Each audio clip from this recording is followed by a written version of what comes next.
We're going to be talking about conquering the robot, resumes for the digital hiring age. And we're going to be here today with Fern Selesnick.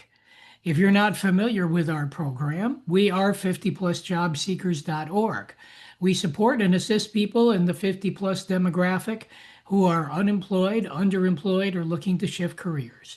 We provide workshops to network and improve job search activities, and we also offer sessions on available resources, current workforce topics, and employer spotlights. Our website is 50plusjobseekers.org for upcoming events, resources, and age-friendly employers and job opportunities. We are joined by Fern Selesnick, who is our guest speaker today.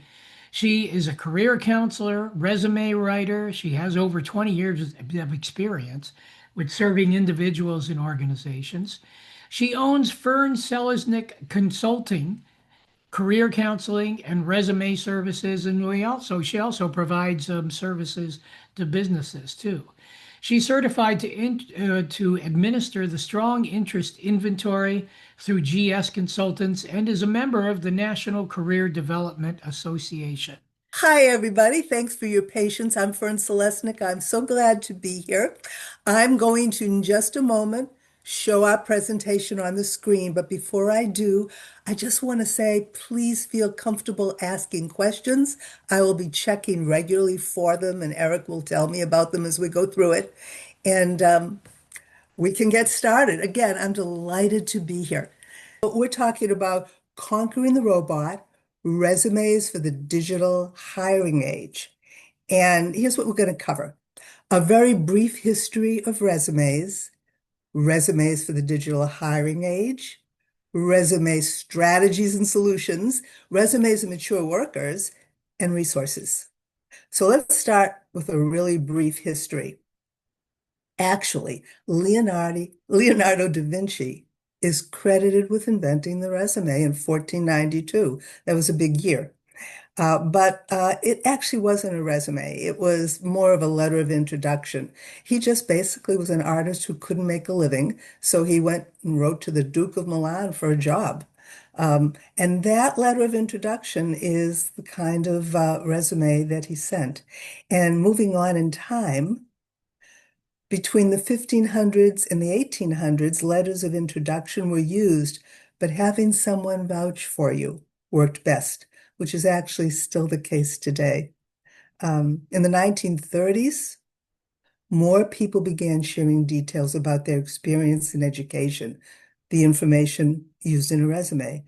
But unfortunately, those details were usually written on scraps of paper, handed over during an interview. Nothing formal was expected, nothing formal was provided. Then in the 1950s through the 70s, and some of us can remember the 70s, employers began to expect typed resumes for many jobs. And early versions were created on typewriters. And by the 1970s, we were using word processors. And personal details like weight, height, date of birth, marital status, and hobbies were included. Now, late 20th century, which we all remember, technology and the internet changed resumes. People emailed resumes. Employers began using scanner machines to review content. Competition for jobs increased, and personal information was omitted. Finally, three main styles of resumes were born, and those are still being used by people today. Now, that brings us to the 21st century where we are right now. And in terms of resumes for the digital hiring age, here's what we're working with. Resumes today need to be compatible with something called Applicant Tracking Systems, or ATS, that screen resumes online. Ideally, today's resumes are using what we call a skills-based resume style and keywords, and they're also customized to the job. They contain a well-written work experience section with bullets, action verbs, months, years, and employment gaps are filled.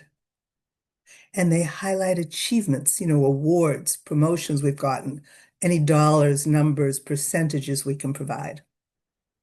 Finally, they use really simple formatting. So these are some pretty important guidelines. And what I'm going to do is I'm going to go through these throughout the next pages of the webinar. So I'm going to start with being compatible with applicant tracking systems or ATS. So what's an applicant tracking system or an ATS? An ATS are, in the plural, ATS are software programs. They screen your resumes and everything else in your online application. And those ATS are the grandchildren of those scanner machines that I mentioned earlier from the 20th centuries. They changed into an online software program. And now, today, 95% of employers and almost 70% of smaller employers, so 95% of large ones, 70% of the smaller ones use ATS. And the ATS are important because they can control whether humans view your resume. And it's people who decide whether to interview you. Now, qualified applicants may be excluded if their resumes don't work with an ATS. And actually, only 20 to 30% of online applications receive interviews. So there could be a lot of reasons that a person doesn't receive a response to a resume. It could be that they weren't qualified for the job, they missed a deadline, it was an in-house deal from the first step on, somebody was already targeted in-house for the job. But in a huge number of cases, it's because of applicant tracking software. So if you have been spending hours on resumes, which is what most people do, then you may be in a situation where you're not getting a response because of an ATS. So let's get into this in a little more detail. In terms of today's resumes, people spend 10 to 15 minutes reading a resume. And the first part of your resume should capture their attention before they lose interest. So the beginning of your ATS resume for people has to really grab their attention. But in terms of applicant tracking systems, your entire resume is going to be reviewed and should be written to impress that ATS. Now, some of those resume styles I mentioned do a better job at this than others. So here are the three styles again. It's chronological, functional, and what we call skills-based, also called a combination or hybrid resume, which is the kind I recommended. And I'm going to go through all three of these for you. And I just want to get something out of the way here that's blocking my vision. Okay. So this is a chronological resume, and it's actually the one that most people use. And if you're not using it, you probably did at some point. And it's still popular, but you know what? It's not the best resume for the digital age. And I'm going to tell you why, and I'll enlarge things as I go through them. But I just want you to see the sections. You've got contact information, something called an objective, something called work experience, education, and a section called references available upon request. It probably looks familiar. So that's what it looks like. And whoops, whoa, how do we get out of there? My goodness, let's get back to it. Um, there we go. So this is what it looks like. And I just want to get you back to your slideshow here. Here we go. So that's what it looks like. And let me go over why it's probably not the best kind of resume to use today. First of all, it uses usually a serif font. And a serif font, which is what it looks like, you can see it here, on a screen, on a computer screen, is a lot harder for some eyes to look at. And you can see what it looks like. It's kind of fancy. See how the F is on a pedestal and the letters are just, they're not the same. They're not straight edge. They're very fancy and they look nice on paper, but they may be difficult for some people to read. So that's the first thing. But you could certainly change that, but there are other problems too. We no longer add detailed address information on a resume unless employers want local residents. And also AOL, which is frequently in use, is outdated. Gmail, MSN, or Outlook are more current. So if you look here, certainly you could change this easily enough. But this individual, Pat, has all of this information and it's too much. You don't need all this. The most you would put would be city and state if you knew that they wanted a local resident. And AOL, again, you could change this. It's outdated, and as mature workers and older workers, we don't want to be outdated in any way. So I always recommend having a separate email anyway for job search. That way you can keep what personal information and what personal email you like without changing it, but you have something for jobs too. But anyway, let's keep going. What else is a problem? The objective. Objectives are no longer used. They were used years ago, and objectives tell an employer what you want from a job. Seeking a rewarding position in a positive environment where I can increase my skills and advance. They don't care what we want. They care what we have to offer. Also, this says nothing. You could put this on any resume and it doesn't tell the employer a thing about you. So we don't use them anymore, and I'll show you in a moment how we replace them. Then we have what usually was the best thing about a chronological resume that employers liked. It had a detailed work experience section, which was a strength.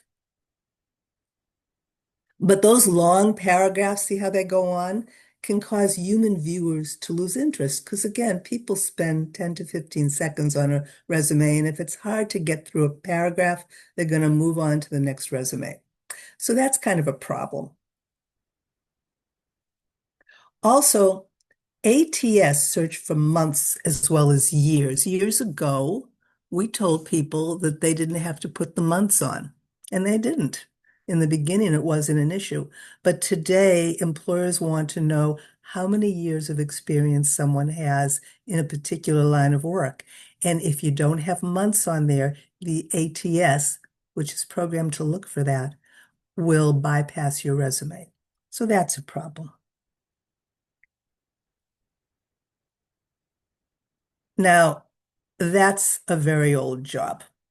And I want to point it out here, right here. We don't go back more than 15 to 20 years now on work history. Some people will tell you 15, some will say 20. I say 20. And this goes back to 2002. There is age discrimination out there. It doesn't need to be there. And you also need to know now that you omit the dates from education older than 3 to 5 years ago. So you see where that education section has something from 2000. Today, the thinking is that after 3 to 5 years away from your most recent educational experience, your work experience should be what really counts. The older education is way in the past. It doesn't really matter to them anymore, even though they need to know about it, especially if you have a college degree. You just don't want those dates on there. And finally, references upon request. We don't use that anymore. That was in the days when the only way the employer could get the reference was if you provided them. And now when you fill out an application form online, the references are automatically required to complete that application. So that's out of date. So it's a lot of problems. And people still use it, but let me tell you the biggest problem with this particular resume. There's an employment gap. And that can happen on any resume, but I want to show it to you right in the beginning. And if you look at this, you'll see that the person had a job from 2013 to 2020. See it right there? And then if you go up, the next date after 2020 is 2022. So we have a gap. And today's employers program their applicant tracking systems to find employment gaps. Employment gaps longer than 6 months can actually cause a problem in that employers want to know what happened. And there are ways to fill that in on a resume so that you can ease their mind, but it's not filled in here. And what often happens is when people have an employment gap on a resume writer or a career advisor will say, you need a different style resume where that gap doesn't show up. They'll also say that to people if they've had a lot of different kinds of jobs as well, or if there's anything that they think doesn't look great in the work experience section. So what will be recommended, I don't recommend it, but I'll show it to you. What's going to be recommended is the next kind of resume. It's a functional resume. It's improved, but it still needs work. Now, as you can see, it's a lot easier on the eye, excuse me, because it uses what we call sans serif font. Sans means without, and it's all straight edge, and it's easier to look at on a screen, so that's good. And it's updated. And the contact information omits a home address, and I want you to see that they used Gmail and LinkedIn. So if you have LinkedIn, that's terrific. So this is much more up to date. So far, we're doing well. Now, there's a summary with keywords instead of an objective, and a summary is all about what you can offer as opposed to what you want. So, for example, skilled manager with 10 plus years of experience in healthcare and business settings. Expertise includes events management, strong budget oversight, strategic planning, and supervision. It goes on. These are probably all taken out of a posting. Interpersonal, written, and verbal skills. And if you have bilingual communication skills, they should be on there. So this is a great way to capture a reader's interest in the first 10 seconds. They see a whole bunch of skills, followed by a qualification section with more keywords. So you're really grabbing a person's attention, and that ATS is eating up all of those keywords. So this is quite an improvement. Now, what you have after that is a work experience section limited to the last 15 to 20 years. You can see it starts in January 2010. And it includes months.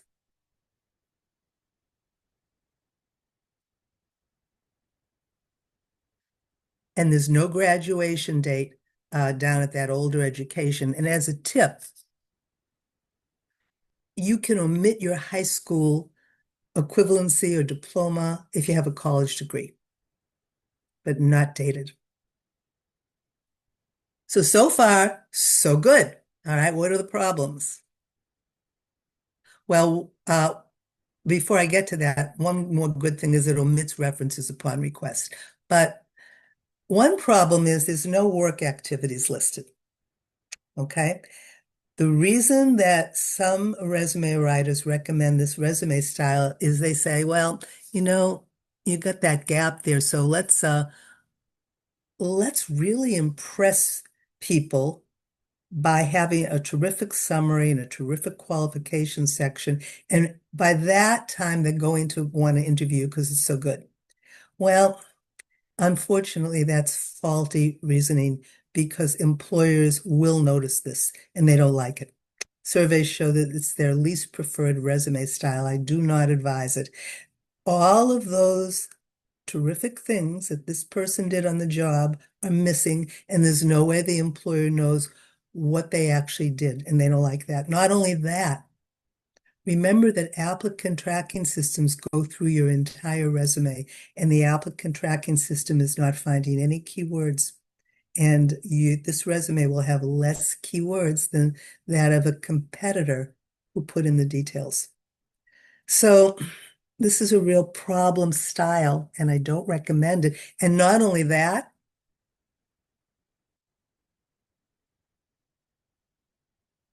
the employment gap still shows. There it is. 2020 is when they ended, and 2022 is when they started. So what would be the ideal? Would be to take a detailed work experience section, like you saw on the chronological resume, and combine it with that terrific summary, terrific qualification section that you see on the functional resume, and make sure it looks good too. Okay, that it's easy to read, easy on the eyes. And that combination exists in the next kind of resume style. It's a skills-based resume, also called hybrid or combination resume. And I'm going to show you it's a two-pager, and two pages are fine if you need two pages. But I want you to see, first of all, that the top half matches the top half of the functional resume. Remember how we had a summary and a qualification section? That's the same thing. They took it and then used it again. Also, the second half's work experience section is detailed, but this time it's very easy to read. It's using bullets for an easier read. So far we've combined everything from the first two styles and made it easier on the eye. If you go to page 2, is purposely a blank space there, and I'll explain in a minute. 2 pages, again, are fine, and you can include the page number. In fact, I strongly recommend it. People who like your resume will print it, and then people lose paper. So make sure that it's clear that it's your resume. And if you repeat a section, show the reader right there, work experience continued. So far, this is looking better. And good news, the employment gap on this one is filled. Now, let me remind you, okay? There was a job from Harrison Wellness on page 1 that was January 2022 to the present. Remember that one? That was the most recent. And then there was Marston Chiropractic, November 2013 to December 2020. Remember, so you had that gap, December 2020 to January 2022. There it is. Now it's full. And here's how it was filled.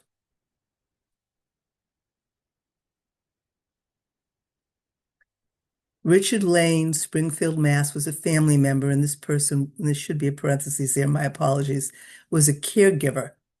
And so this was taking care of family, and it was written up just like a job.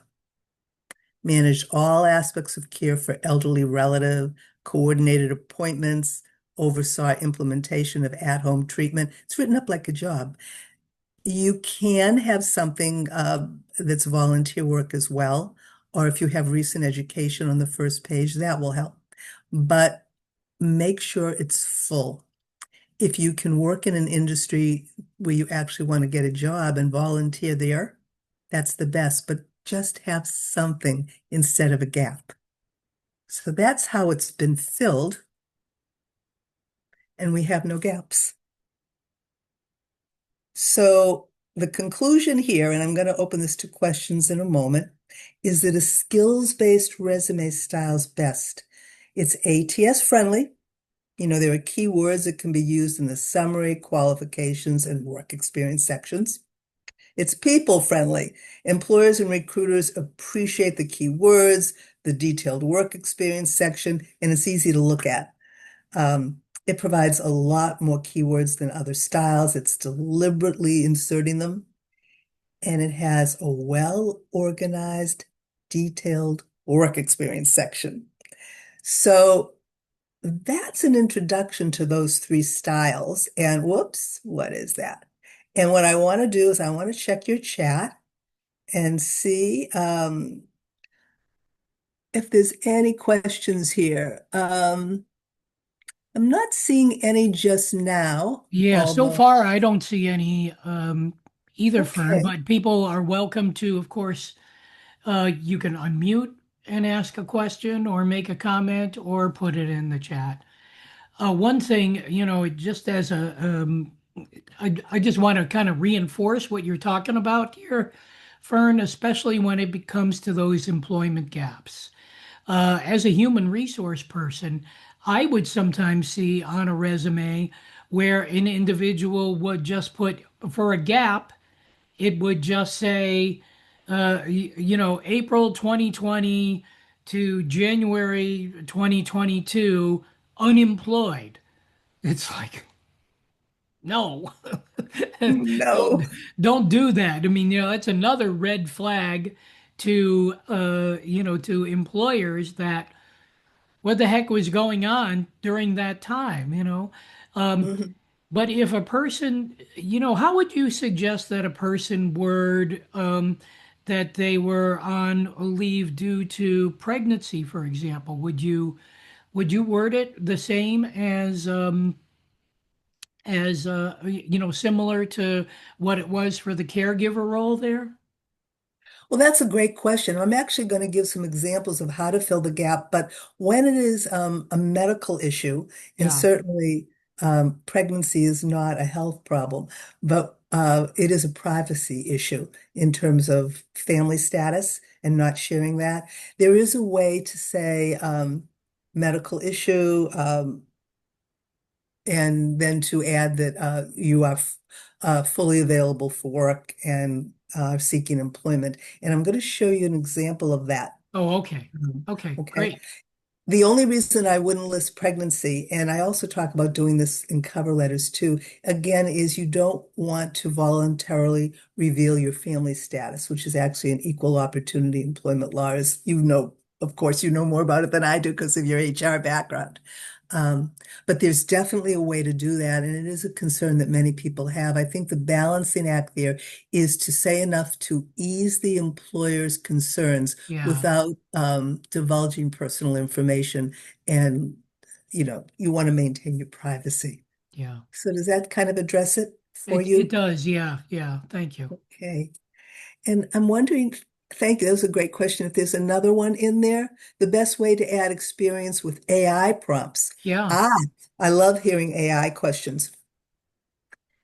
Here's the thing with using artificial intelligence, and ChatGPT is the most popular form of this. As you know, many of you are familiar with ChatGPT. It's free. It looks like a chat box. What you could do is you could type in.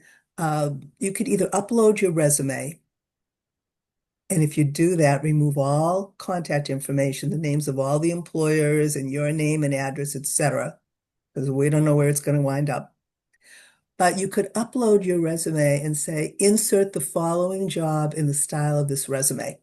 And you give the job title and just say what you did and see what they come up with.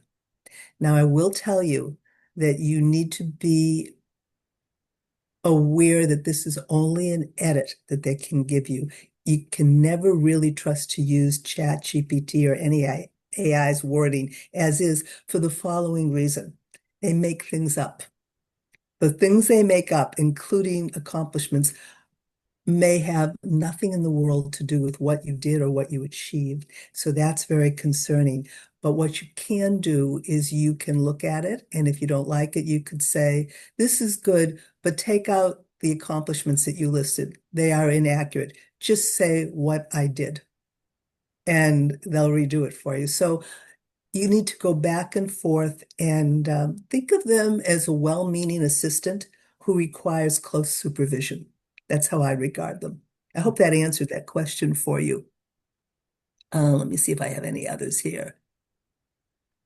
The best way to So, list on a oh resume. yeah. So he, Oh, what I meant to ask is the best way to list on a resume that you have experience with AI prompts. Oh, okay. Yeah, that is different.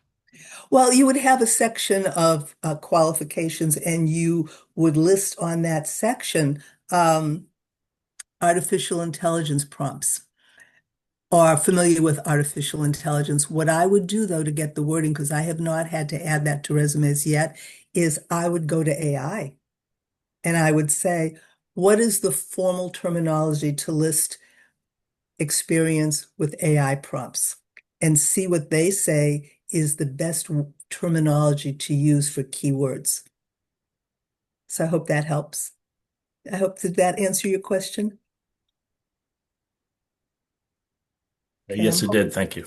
good, good. I'm glad. Okay, great questions. Please keep them coming. What I want to talk about now, keywords so that we're all on the same page. I'm sure some of you already know about them, and some of you probably are very familiar with the terminology, but keywords basically represent the qualifications that employers want.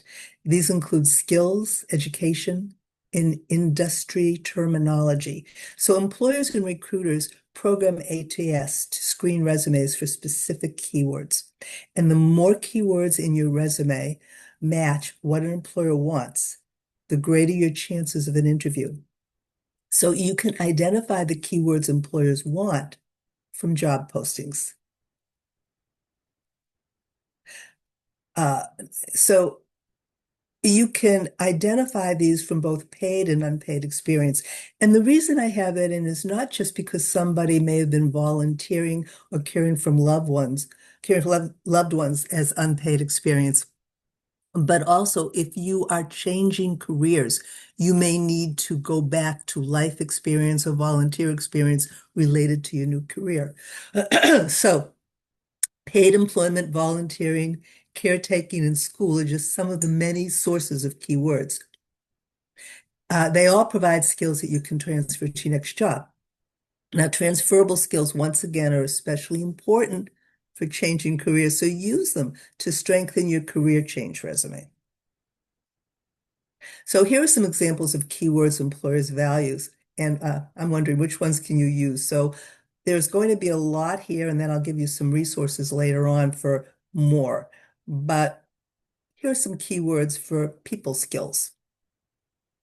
And I'm not going to read all of them, but I'm sure you recognize many of them. One of the big ones, though, that I do want to mention, which is universally valued. If you can feel comfortable listing excellent written and verbal communication skills, that is something that should always be on your resume. Eric, please chime in at any point because having reviewed resumes professionally for many years, I'm sure that there are a lot of different kinds of skills I'll mention that will ring a bell as important and valuable to you. So here's some keywords for working with information and technology. Analytical, detail-oriented. And then we have computer skills, software skills such as CRM or customer relationship management software, data analysis, different types of social media. I would love to know the term for working with AI prompts and be able to keep that one in there too. Finally, keywords for working with your hands. And I want to note that this is a combination both of, sort of assembly, traditional manual work like assembling and equipment operation and installing, but also creative occupations such as designing, creating. And finally, this is a whole different category, keywords for positive personality traits, also called soft skills, adaptable, empathetic, strong interpersonal skills. You know all of these. And again, later on, I will share some links with you or more of this. So what's important to do also is to remember that the most effective resumes are customized to the job. So what you need to do is begin by creating a basic foundation resume. This is a basic resume that you adapt as needed. So you've got a good, strong resume that you've put together, and as you see the jobs, you're going to adapt your foundation resume with keywords from the posting that interests you. Now, the easiest sections for anyone to adapt are the summary and the qualifications. If you can adapt your work experience, though, your resume will be even more effective. So again, you're going to grab a human being's attention with that summary and qualification section, but the ATS will read everything. And some interested reviewers, human ones, will also look at your work experience for keywords as well. So the more you can add keywords from a posting, the better. Now, if a keyword's repeated in a posting, repeat it in different sections of your resume. This is kind of different from what we learned in school. We were told don't be redundant, don't be repetitive. But the writing rules for resumes are a little different. And in a resume, if an employer values a keyword, that keyword will be in a posting more than once. And so it's appropriate for you to put it into your resume more than once if you can find logical areas to use it. Summary, qualifications, different jobs. So let's do a review now. Resumes for the digital hiring age are compatible with applicant tracking systems that screen resumes online. Use a skills-based resume style, keywords, and are customized to the job. Contain a well-written work experience section with bullets, action verbs, months and years, and employment gaps are filled. They highlight achievements, and they use simple formatting. So I want to talk about the third bullet because we've talked about the first two. I want to talk about a well-written work experience section. So here's some guidelines. You're going to have the last 15 to 20 years of work maximum in reverse chronological order, most recent to oldest, and include months and years. You're going to use bullets. You're going to fill employment gaps that are 6 months or more. You're going to begin each statement with an action verb. And you're going to add a short 1 to 3 line undated additional experience section if you need it. And I'll talk about that. And in that, you'll use keywords, your job title, and the employer, city, and state. So I'll show you how that looks soon. So here's a sample well-written work experience section. It's going to show the last 15 to 20 years of work from the present to the past and include the months and years. So you can see we go from November 2005, that's about 15 years ago, to the present, and we have those months and years. And we're beginning each statement with a bullet, easy to look at. And we're beginning each statement with what they call an action verb as opposed to an inaction verb like sleeping, dreaming, that type of thing. So in addition to providing a more effective description, it's better writing style. And a lot of action verbs are actually keywords. So let me just show you a couple here. So taught, coached, those can be keywords too. Now, this is optional. You can add a brief additional experience section for older work that's over 20 years ago, but I recommend only doing this if it's the only way to show required experience, and make sure you omit the date. So let's take a look at it. So here's a sample. Over 5 years of crisis intervention experience for diverse callers facing substance abuse challenges, provided referrals and coping strategies for recovery, maintain confidentiality at all times. Crisis Counselor Westmont Hotline, Westmont, Virginia. They could have had 15 years of experience doing this. You don't need to give that much information. They also have used many keywords like crisis intervention. That's probably in the posting. Diverse, substance abuse, all of that. And then they have the job title, employer, city, and state, but no year. Okay, that's really important. And again, this is only on here because this particular job seeker probably wants to go back to that type of work and doesn't have anything within the last 15 to 20 years that shows that they did it. Now, because they can't list dates, the applicant tracking system will not give them years of experience in it, but they can talk about that in a cover letter, and they could, if they're unemployed, be volunteering doing that today in the present and add some dates. What the ATS will find are the keywords. So will human beings. So there's a way to use this. However, if this person had that experience in the last 15 to 20 years and it's elsewhere on the resume, this just takes up space, and I would not recommend taking up space with it. Now it looks like we have a Yeah, question. Fern, somebody had a question about how many bullet points are recommended under, under each position. And should you stack the experience bullets starting with the biggest accomplishments or by matching to the job requirements on the job posting? I mean, how do you set the order of the bullet points? That's a great question. All right, in terms of how many, the guideline is 3 to 6, 3 to 7. If it's an older job, I wouldn't give it that many bullets unless you have things that you just can't leave out, but I wouldn't go less than 3. More recent positions, more bullets. In terms of the prioritizing of content, I'm going to talk a little later about using an achievement section early on in the resume. If you have at least 5 achievements that you can quantify with numbers like dollars, percentages, or even just straight numbers that really show results, then you can have an achievement section. But if you have fewer than 5 or more than 5, you can fold those achievements into your work experience section. And what I would recommend is you lead with the achievements, but say responsible, conducted training for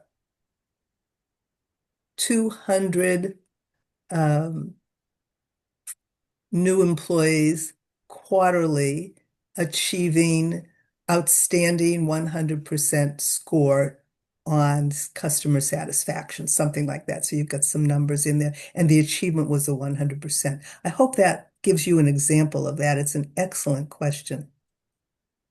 Did that address that for you? Oh, Yes, you did. Thank you. okay, great. And let's see if we have any more. Oh, I see it right there. Yeah. Okay.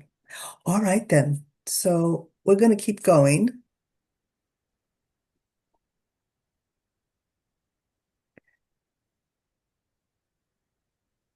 So I also want to talk about employment gaps a little more. And again, ATS is going to identify them. They're going to find them, and if a gap is over 6 months, employers will have concerns. So effective ways to fill them are volunteering, caring for elders, caring for children. And on your resume, and I will get to the health situations too, on your resume, describe the activity as you would a job, but clarify whether it was for family or as a volunteer, and include those transferable skills in your description, especially those that apply to any postings you answer. So here's an example of filling it with volunteer work. And you can see that they explain that they were a volunteer, so that's very clear. And they have 3 bullets. And the reason they have 3 bullets is that perhaps this was not very closely related to the work that they wanted to do. But if you were volunteering in that industry and you provided services or products that are directly related to your next job, you can do more bullets. You can go up to 7. Here's one for childcare. And again, similar to caring for an elder, they have in the word family so that it's very clear. Now, here's a gap due to illness. And again, pregnancy is anything but an illness, but that's just the phrase of the slide. Temporary medical leave. This is the only time I would advise less than 3 bullets. Temporary medical leave. Springfield, Mass, May 2024 to present. And look at how brief it is. Address personal health issue or addressed personal leave for health reasons if it wasn't if it was pregnancy, that sort of thing. Address personal health issue in order to return to work. Now, this is the next bullet that I really want to emphasize. Achieve the ability to seek reemployment, work, and contribute my skills in, and then you list 2 to 3 skills from a posting of interest. So you're bringing them back to the present. The way I explain it is address the gap and then move on. Explain it and move on. So they've moved on. And I want you to notice that it's very brief and they're not disclosing personal details about the illness or health condition. And they're also making it very clear that they're available for work. So, Eric, how would that strike you? Or would there be anything else you would want as an HR professional? No, Anything as a else you'd matter of fact, consider? I was looking at this and I liked how each bullet point, it started off to talk about, um, like the first bullet point starts with personal health issue, but then the second part of the sentence is in order to return to work. So that tells the employer right there that that was your intention, was to get through this personal health issue to be able to get back to work. And then, from there, you talk about the achievement that you made in conquering this personal health issue. Um, yeah, that's exactly the type of thing that an employer wants to see, rather than, I mean, I have seen people, they will get into the story about their personal health issue. And even though people are very proud of being able to conquer the personal health issue, bring it back for the employer so that the reason that one of the reasons that I wanted to conquer this health issue was that I wanted to get back to work and to be able to contribute my skills. So Mm. yeah, I really really love the way that that this is written here. Yeah. Oh, that's great. One of the things that I wanted to say too, in the years I've been doing this, and I've been doing it actually for way over 20 years, some of the nicest people I've met are the ones who overshare. And the feeling often is that I have to explain this or I'm not really being as honest as I should be. And that's not correct. Um, and all the employer really wants to know is that there's nothing to worry about. What is most important for them to hear about and to read about is a person's qualifications, person's strengths, a person's achievement, a person's reliability, that type of thing. That's what they really need to know. And that's what they want to know. They just want to know, do I need to eliminate this person or can I keep reading? So that's been my experience. And so that's what I always tell people. Okay. I want to do a review again. Uh, again, the resumes for the digital hiring age are compatible with applicant tracking systems or ATS that screen resumes online. They use a skills-based style and keywords. They contain a well-written work experience section with bullets, action verbs, months, and years, and the employment gaps are filled. They highlight achievements and they use simple formatting. So let's go to highlighting achievements. Including achievements is a really powerful way to compete, and we've touched on it a little bit already. You want to show promotions and awards. You want to, again, use numbers to describe work activities. But here's where you're really getting into achievements. You're showing results using dollars, percentages, or direct numbers whenever possible. Make sure to include education you're completing and relevant college credits, even if you haven't completed the degree. And I'm going to show you samples. So here's the simplest one. This is good, showing promotions and awards. So if at this point in our careers, we probably have received one or the other, or sometimes both. Excuse me, I seem to have some seasonal allergies here, but we have a promotion here, and it's very clearly shown right next to the job title. Can't miss it. And then we have an award, honored with Employee of the Year Award for outstanding leadership and collaboration. Now, here's using numbers to describe what you did.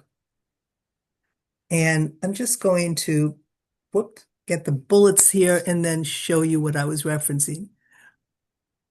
Managed daily administrative operations and coordinated registration and logistics for 12 monthly patient education events, 120 participants per month. So most of us have not been taught to think about our work that way. And I've often seen people write something like this without numbers, 4 monthly patient education events and never saying this. But if you try to think back and get an approximate number, that will strengthen your resume. And then we have monitored $130,000 office operations budget. So those are some ways to use numbers that are even more impressive. And if you can use numbers in that way, plus include promotions and awards, you've doubly strengthened your resume. Now, here's the next one. Include education and relevant college credits even without a degree.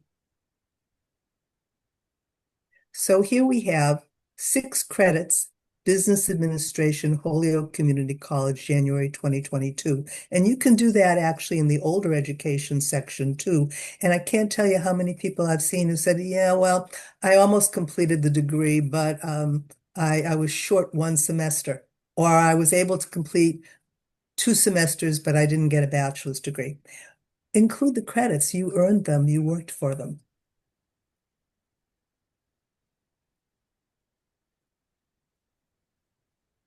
So I'm going to I'm going to check that chat box in a second, but let me just do a quick review here. Once again, your resume is going to be compatible with ATS. It's going to be a skills-based style customized to the job. It's going to have that well-written work experience section, and it's going to highlight achievements. Finally, it's going to use simple formatting, and I'm going to talk about that in a minute, but let me just check the chat box here. Yeah, there's a couple of comments in here. One of them is they're always interesting, actually, I should say, but I like this one. How about recommendations on adding color to a resume to make it pop? I love that. Okay. I'm actually going to talk about that in this next section. But yes, you can use color. And I like to use it in resumes, and I do use it in resumes. The guidelines are use conservative colors and use colors that are going to show contrast. And I'll tell you the reason for that. You want to use conservative colors like a dark blue, dark green, dark purple, burgundy, because they're conservative and this is a business document. Excuse me, you want them to be dark for the font because if anybody, human being, is reading your resume online and they are colorblind, they need to see contrast in order to be able to view it and be able to enjoy what you did. Okay, the other thing about color is go easy on it. I recommend just putting your name and your section headings in color. You don't want to use it all over the place. And the reason for that is you don't want the visuals on your resume to distract the reader from the content. You just want to give them a good looking document, a good visual. It's going to, as this person said, made it pop. So that was a great question. I'm going to probably repeat myself in a few slides, but it's one of my favorite subjects is making them look good. Um, Recommendations on using 2 to 3 columns rather than one for the skills or qualifications. I used to love doing that, but applicant tracking systems may only read the Yeah, left-hand column. yeah, So that's a problem. And I'll show you some other ways you can do that with the visuals to make it a more efficient section. But I would be very wary of using multiple columns. They may not work for you. No, the tracking system might not even pick up right, those words. right. Okay. And Did there I was get all another that? comment in here, Fern, about in the case of an unemployment gap, would you recommend listing upskilling activities in the same manner as the examples provided? Yeah. Yeah, I would. I'd have to know more about what they were though to give you a better response in terms of how to set that up. Um, So I will be staying till 12:30 and it's going to take a few more minutes for us to do the presentation, but let's talk about that more, okay? Okay. Eric, could you remind me to come back to that? Yes, absolutely. Thank you. Are there any other questions that I covered them? Okay. Okay. So ATS are picky.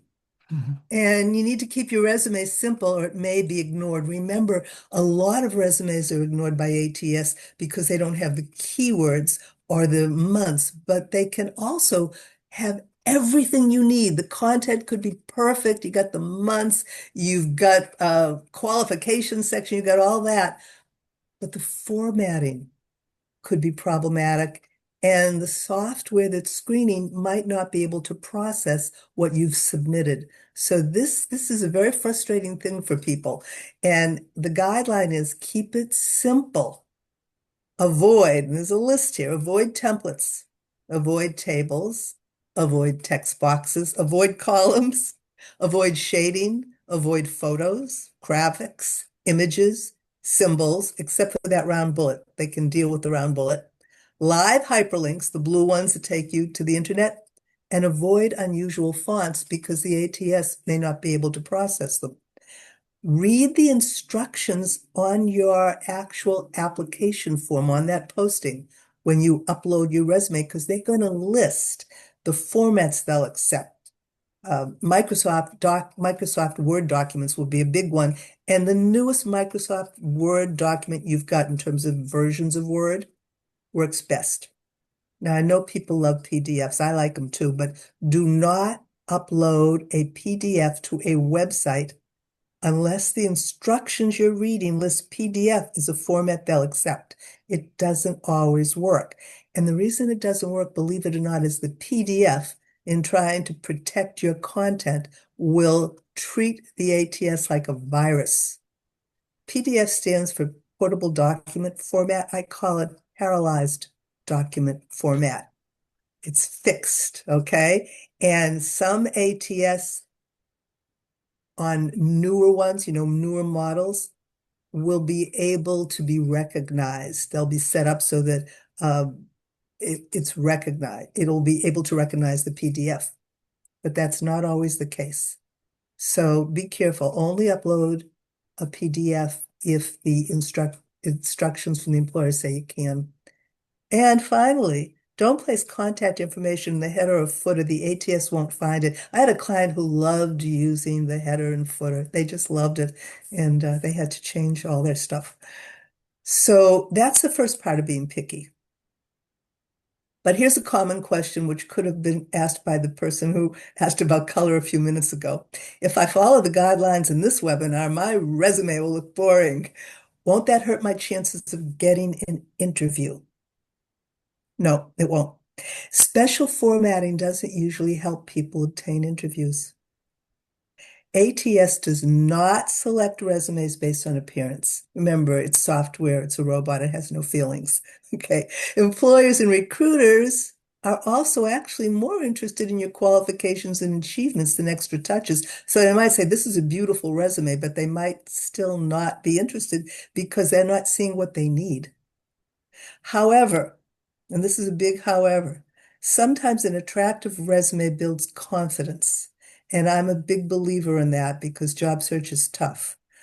So here are some safe tips for visual appeal. And I think it's really important to like your resume. So here's a sample. Use conservative colors. And again, green, blue, purple, burgundy. And you can see that Pat Lane's resume does that. Okay, we've got them. And use just one color, as I said, in a few areas. Avoid overuse. Horizontal lines between sections are fine. Vertical lines are fine, and you can see them. Okay. And here's something about that qualification section. You can get a whole lot more of them this way. Center the qualification section for some variety and for a much more effective use of space. So there they are. One of the things I like to do with actually AI with ChatGPT is take a list of these and say to them, create a paragraph of these that is centered and separate each skill by a vertical line with the same amount of space on either side. Because this takes time. It's kind of drudgery, and the AI will do it for you in about 10 seconds or less. Then you can move them around if you think that there's a better way you want to make them show, better order or sequence. Finally, if space permits, make the section titles 1 point larger so that they stand out. So let me just make this larger so you can see that this title is bigger Mhm. than the skills. So I want to see if it looks like do we have chat questions here? I can't see my chat right now. No, not so far. I think we're up to date for. Okay, great. So I hope that answered the questions that that person had asked earlier. Those were great questions about making it pop. And so those are ways to do it without taking away from the actual content and without aggravating the applicant tracking software. Fern, can I ask you a question? Yes, I would sure. sometimes see resumes that would have the photograph of the individual. Is that something that you would recommend, not recommend? Nope, avoid photos as Okay. well. It can't be processed. Yeah, I would think that the ATS would not They're very recognize what that picky. is. Yeah. They're very finicky, actually. And so the simpler, the better. Yeah. Okay. Thank you. But yeah, but within reason. I mean, you don't want it to be boring. And I guess I want to go back to the fact that I feel as though looking for work has become more complicated than ever before. And it can really dampen a person's spirits. So anything a person can do to feel great about things that they're submitting, ways they're representing themselves, I wholeheartedly support, including making resume pop. Okay, final formatting tips. Use traditional fonts that ATS recognize. And these fonts are all actually 20 point, but you can see that Arial, Calibri, Helvetica, Times Roman, Cambria, those are just the few safe ones. They all look different. They're all 20 point, but look at the difference between Arial, Calibri, and Helvetica and how different they look. So 10 point, 11 point, or 12 point, you're going to change the point depending on the font. You'll have a lot less space with Helvetica and you'll have a lot more space with Calibri or Arial. Only use those round bullets. ATS recognize these, but they aren't able to read others. Bold, capital letters, underscoring, and italics are acceptable for headings or titles, but keep it simple. Avoid overuse. Keep it real simple. Um, a lot of times capital letters are jarring to look at, so be careful with those. Margins can be between a half an inch to an inch all around. 1 inch is recommended. That's the standard if possible. I don't like to go as low as 0.5. I'll go as low as 0.7, but you can, and I have. Um, and then I have some resources for you here. Job Scan. It uses AI-powered tools to compare your resume's keywords to the posting that you provide. It will have you upload a posting you're interested in and the resume you want to use. And it will tell you, it will give you a percentage of how closely you've matched things. And most people get like 30% at first, and you want 60 to 70%. But if you follow their instructions, it will tell you which keywords you need to add or increase. It offers recommendations to help users improve their chances of an interview. It will tell you if your dates are correct. It will tell you about that. It will tell you information one would never think of. It will tell you. And you get several free reviews every month. And by the way, it is .co. That's not a typo. It's a .co. Um, and here's some resources on lists of action verbs and keywords so that you don't have to reinvent the wheel. And Grammarly is much better than spell check. It's a free online writing assistant, and a lot of people already use it, that uses artificial intelligence to help you improve spelling, punctuation, grammar, and even more. It's free. You can install it into your email and into your Microsoft Word. And so, in terms of resumes for the digital hiring age, if we want to do a summary, they're compatible with applicant tracking systems. They use a skills-based resume style and keywords, and they're customized to the job.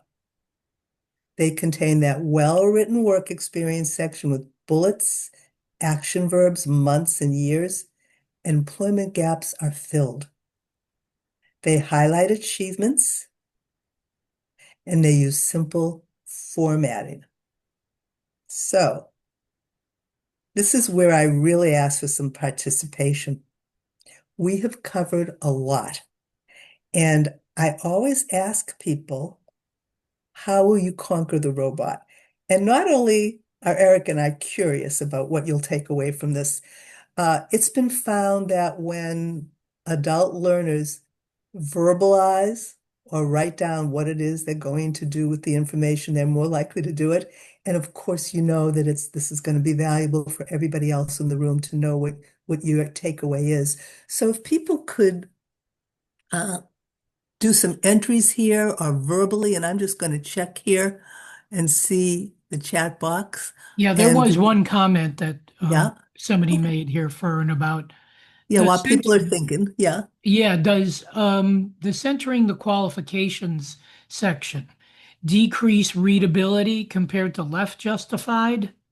That's an excellent question, David. The only time centering the qualifications instead of putting it on the far left would impact readability would be if you were applying for a job that asked you to cut and paste your resume, which is not very common. If that were the case, you would use something called a plain text resume. And what that is a resume that is entirely left justified. Even the dates, which are usually out on the right on my samples, you push them in so that they follow the name of the employer, city and state. Then you have a comma in the dates, and you would have everything. The section headings, the qualifications, everything would be left justified. So that's how you would do that. And I would be happy to tell you more about plain text resumes if we have some time. So Eric, could you bookmark that one? Sure, yeah.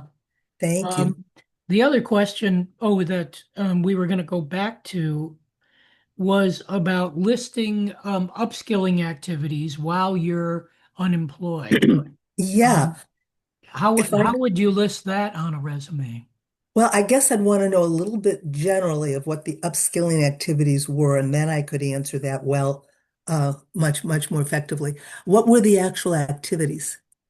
So thank you for addressing the question. I'm just curious because a lot of folks in my networking groups are, you know, doing things in project management on Udemy because it's more financially effective than trying to do something through PMI. And in addition to that, anything around AI, which David Prince brought up as well, because we're all being required to take this on, if you will. So obviously, if it's something formal where you're receiving a certificate of completion or something like that, you have that evidence to provide. But I'm just curious if, in your experience, there are certain things that employers are definitely looking for that would be helpful. Okay, so there's a few parts to that. Let me go back to a sample resume. I'm going way back here.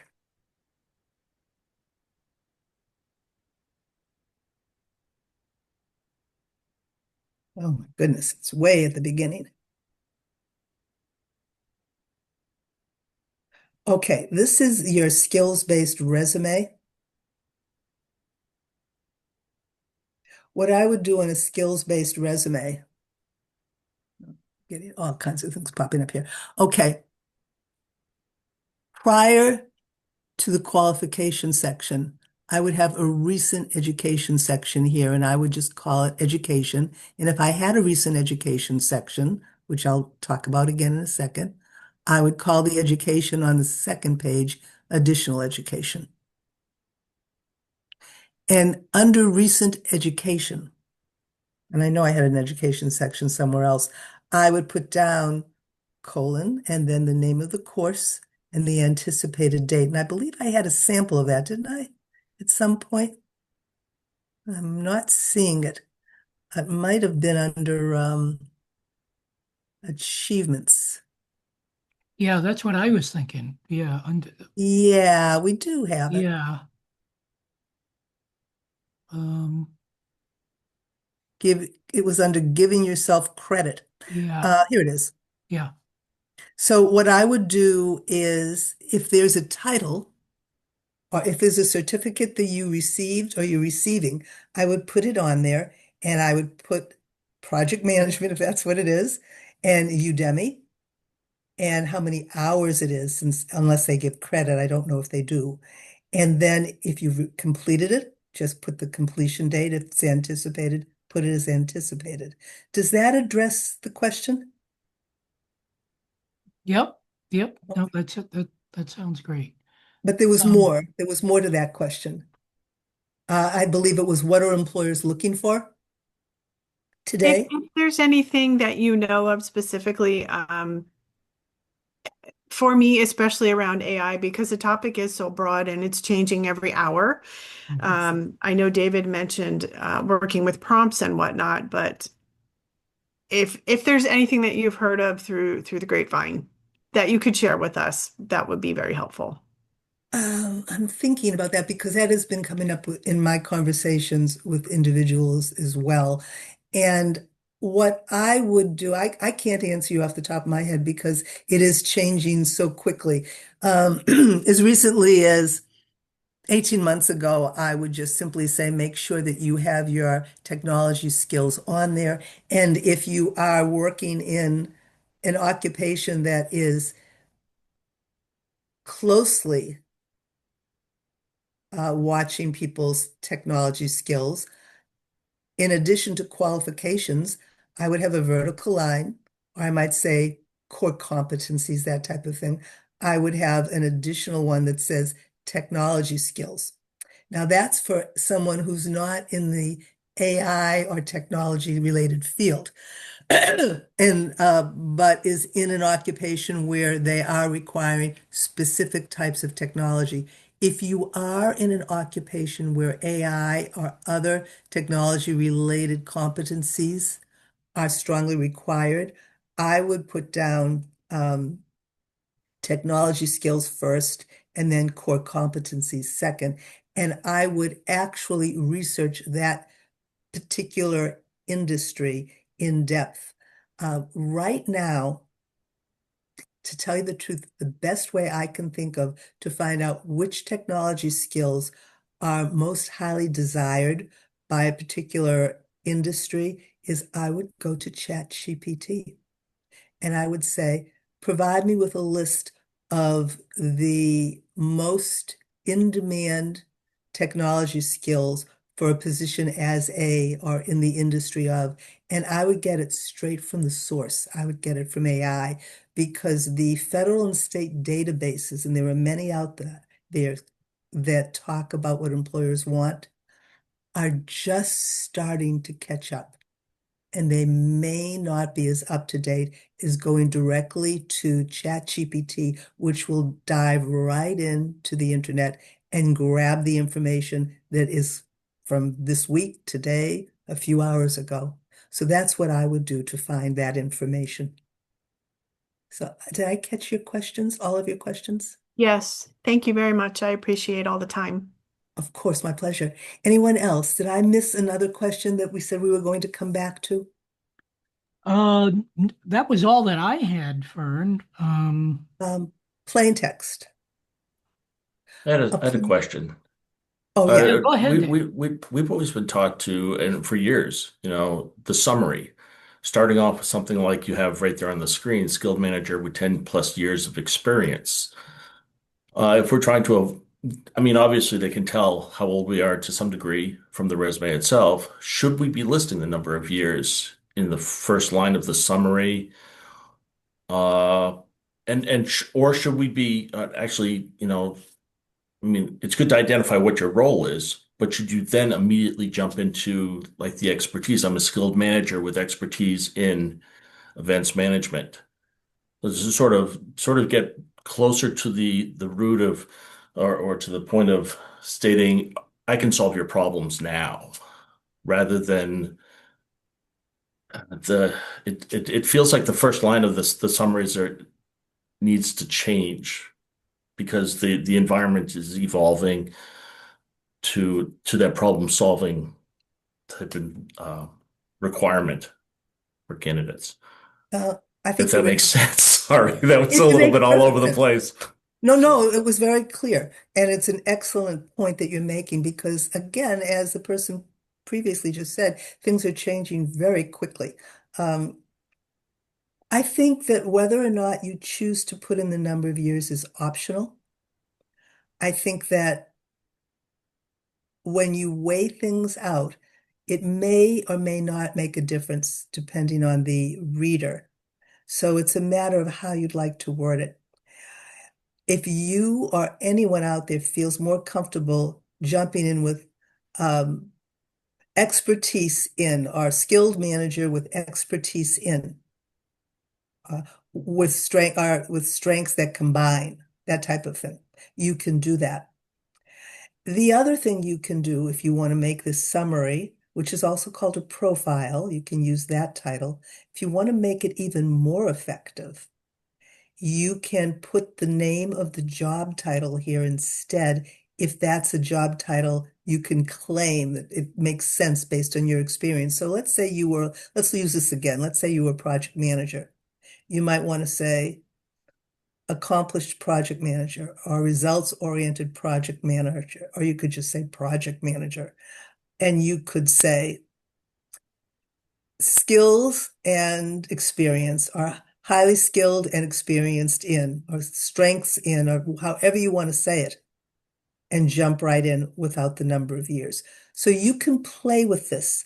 Your resume, once a person is following the actual do's and don'ts, the really serious things, like, making sure you don't have your photo in there and making sure that you have your months in there. Once you've followed the really important guidelines and you've stuffed your resume with keywords that apply to your real experience, beyond that, you have the latitude to do things that make you feel as though the resume is the way you want to represent yourself. So does that make Yeah, sense? it does. If you were to change the summary to the job title, your job title, if you're applying to a job, should you change it to the job title that is listed on the job posting? Yes, thank you. That's what I was trying to say. I guess I was unclear. Let's say the Okay, advertisement was for regional sales manager, Northeast area, Northeast sure. territory. You could change it to um, sales manager. You could just change it to skilled sales manager, accomplished scale sales manager, that type of thing. So you don't have to say the whole title, but you would say the two main, or the one or two main words that describe the title. I Okay. hope that was articulate and wasn't all over the No, no, place. no, that was perfect. That was perfect. Good. One Okay. last question. Sorry to Yeah. hug the screen here, but if they are asking for 3 to 5 years of experience and you list yourself as having 10 plus years of experience, is that a bad thing? Well, that's an interesting question. Um, That would be a case where I wouldn't get into it, where I would do just what you're saying. I would say skilled manager with expertise in, and let them figure it out. And go back, maybe if you can go back just 10 years on the resume, go back 10, but go back at least 10. The real place where that might come in, and I hate to say this, I don't want this to be the last thing I say today in this webinar. The real place where years of experience comes in is when people either are not hired because they have a lot of years of experience, or are laid off because they have a lot of years of experience, because the expectation is that they will want more money and that they probably deserve more money because of what they have to offer. And that's something that we are up against in terms of age discrimination. But the truth is the truth, and you do want to have at least 10 years of experience on your resume, unless you don't have 10 years of experience, which everybody here does. Um, so I have to wait to prove it. Yeah. yeah, So, if AARP has a list. If you this is their website's free, you don't even have to be a member, and it lists employers that have taken what they call the AARP pledge to not discriminate, and it's recommended. I mean, they have it by region, so you can look for Massachusetts, or you can look for wherever you are, and you can say which major employers have already formally committed to hiring. To DEI, actually, to hiring diverse ages as well as people who belong to other diversity related groups. So that's another way. But a lot of it, if an employer is going to discriminate, they're going to discriminate. But there are a lot of employers out there who are beginning to realize that not only are older workers and mature workers more valuable in terms of what they bring to the table, but there's the whole work ethic that mature and older workers bring. And because and there are some incredibly skilled people who are younger, so I don't want to be discriminatory in this statement, but many times younger employees don't stay. They just continue they stay for a year, maybe a couple of years. And usually people who are a bit older stay. So that's coming to recognition as time is going by. So I see the glass as half full. Yeah. Thank you. Yeah, Yeah, can I just say a couple things, Fern? Yeah, that sure. there is a lot of emphasis now on the value of an intergenerational workforce. So that's where all of us can really contribute because we're on the upper end there of the intergenerational. So we can be the mentors for the younger folks, and that's what a lot of businesses are looking for. In terms of the resume, I just kept going back to the beginning of your presentation where you were talking about where you have a basic resume, a foundational resume that you're going to tailor to each job that you apply to. This is so important these days to make sure that you do that. I mean, if you're applying, let's say that your specialty is nonprofit, like mine was, and maybe you're applying for a job as a case manager or that type of thing. Well, I don't really care if you were a skilled manager with 10 years of management experience, you know? So that's where you're going to change up your resume in order to make sure that it fits the job description that's been posted. So having all those phrases put together in like your master template resume is really going to help you in the end in order to be able to tailor it to each job. Am I off about that, Fern? Or No, I think you're 100% on target. okay, That's what it's really all about now. yeah, That's what the ATS is doing. yeah, Yeah. It's looking for the keywords that that particular employer wants for that particular position. So we are almost out of time here, and which I hate because I love these questions. mm, But what I want to do is I want to go back to where we were. Um, and this is the page we were on. yeah.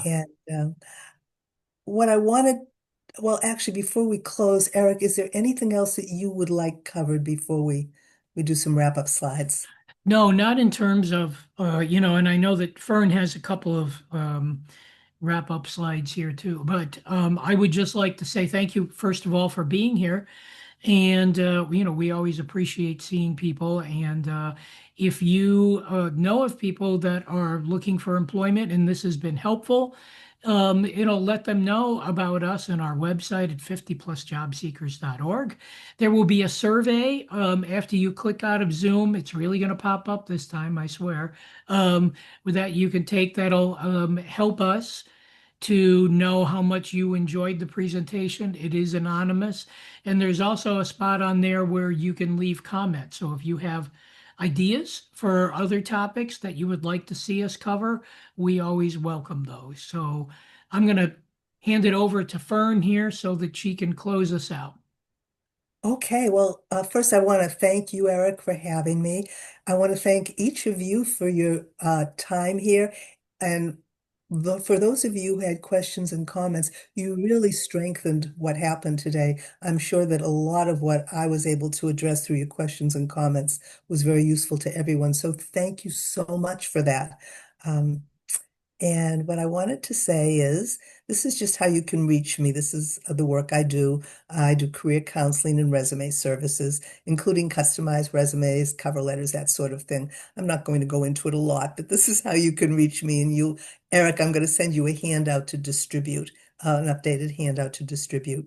Great. And Yep, we can do Then, that. Yeah, we can. Yeah, because that is sometimes a question that we get, of course, is will the slides be made available? absolutely, Yeah. absolutely. And the other thing I want to do, and I have to do this, this is what the times we are in. I have to give credit for these visuals. Speaking of visuals, for the images in the presentation that were used, and Eric knows about this, under a license from a site called Vecteezy. So I did want to mention that. So anyway, we are set, I believe, and we covered a lot. And I want to thank you once again for being here and wish you a wonderful day. If you do decide to contact me, I'm just going to go back to the beginning here. Please remind me that you were here for the webinar, and that's going to be good for me to know. And it will kind of give us a head start on where we are. And I was trying to get back to our beginning, but I guess I have a lot of slides here. Here we go. Okay, I think we're in good shape. And have a wonderful afternoon and a wonderful rest of the summer and best of luck in your job search. Yep. Thanks, Fern and Eric. Thanks, everyone. It's nice to see you. Nice to see you all. Take care.